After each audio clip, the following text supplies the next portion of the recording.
Assalamualaikum warahmatullahi wabarakatuh. Perkenalkan, nama saya Sri Dwi Sundari dari Prodi Manajemen. Di sini saya akan menjelaskan materi saya yang berjudul Pengaruh Struktur Kepemilikan Manajerial, Ukuran Perusahaan, dan Praktik Terhadap Manajemen Laba. Pendahuluan. Manajemen laba merupakan suatu kondisi di mana manajemen melakukan intervensi dalam proses penyusunan laporan keuangan bagi pihak eksternal sehingga dapat menaikkan, meratakan, dan menurunkan laba. Manajemen keuangan ialah segala aktivitas yang berhubungan dengan keputusan, pengelolaan keuangan, dan aset keuangan. Keuangan adalah mempelajari bagaimana individu, bisnis, dan organisasi meningkatkan, mengalokasikan, dan menggunakan sumber daya moneter sejalan dengan waktu. Dan juga menghitung resiko dalam menjalankan proyek. Proyek dapat diartikan dalam istilah yang sering didengar, terutama bagi Anda yang sedang terlibat di dalam suatu perusahaan. Proyek merupakan suatu usaha untuk menghasilkan produk, barang, atau jasa dan berlangsung untuk sementara waktu. Alasan penelaahannya adalah, alasan saya membahas konsep pengaruh struktur kepemilikan manajerial adalah karena manajer selain sebagai manajemen sekaligus sebagai pemilik perusahaan akan merasakan langsung akibat dari keputusan yang diambilnya. Sehingga manajerial tidak akan melakukan tindakan yang hanya menguntungkan manajer. Manajer berperan sebagai pencari informasi yang berkaitan dengan industri dan organisasinya. Selain juga memantau tim yang dipimpinnya baik dari segi produktivitas. Permasalahan. Yang pertama, masalah dalam penentuan tingkat harga dan tingkat keluaran produk, masalah tingkat persediaan atau inventory. Yang kedua, masalah apakah akan membuat produk sendiri atau membelinya dari pihak lain. Yang ketiga, masalah keputusan teknik produksi dan pemilihan teknologi.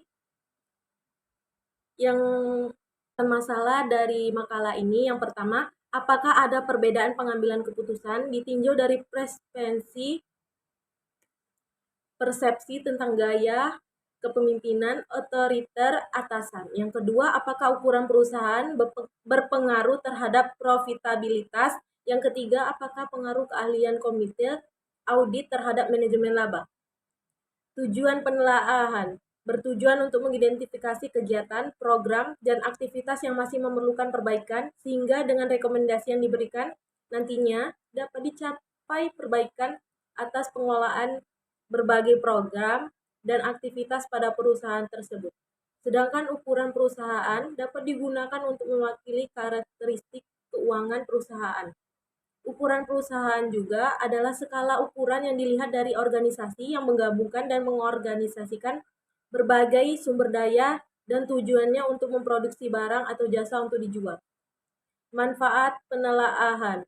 Yang pertama, sebagai pemimpin untuk mendorong peningkatan kinerja tim yang dipimpinnya agar mengkoordinasikan dan menggerakkan para bawahan dalam ruang lingkup usaha yang besar dapat dilakukan dengan baik. Yang kedua, manfaat dari ukuran perusahaan adalah besarnya profitabilitas yang diperoleh perusahaan menggambarkan kondisi perusahaan yang baik. Yang ketiga itu ada sebagai salah satu strategi dalam akuntansi yang bermanfaat untuk mengetahui kondisi perusahaan dan kinerja perusahaan. Selain itu, perusahaan dapat melakukan intervensi informasi dari laporan keuangan perusahaan. Kesimpulan. Berdasarkan penelaahan di atas, dapat disimpulkan bahwa variabel kepemilikan manajerial dengan proksi presentasi kepemilikan saham manajerial, variabel ukuran perusahaan dengan proksi total aset terbukti tidak berpengaruh secara signifikan terhadap manajemen laba. Kepemimpinan, motivasi, dan lingkungan kerja memiliki pengaruh yang signifikan terhadap kinerja karyawan baik secara simultan maupun tersiap. Hal ini juga membuktikan bahwa teori tentang pengaruh kepemimpinan, motivasi, dan lingkungan kerja terhadap kinerja memang benar. Sekian presentasi saya. Wabillahi taufiq wa hidayah. Wassalamualaikum warahmatullahi wabarakatuh.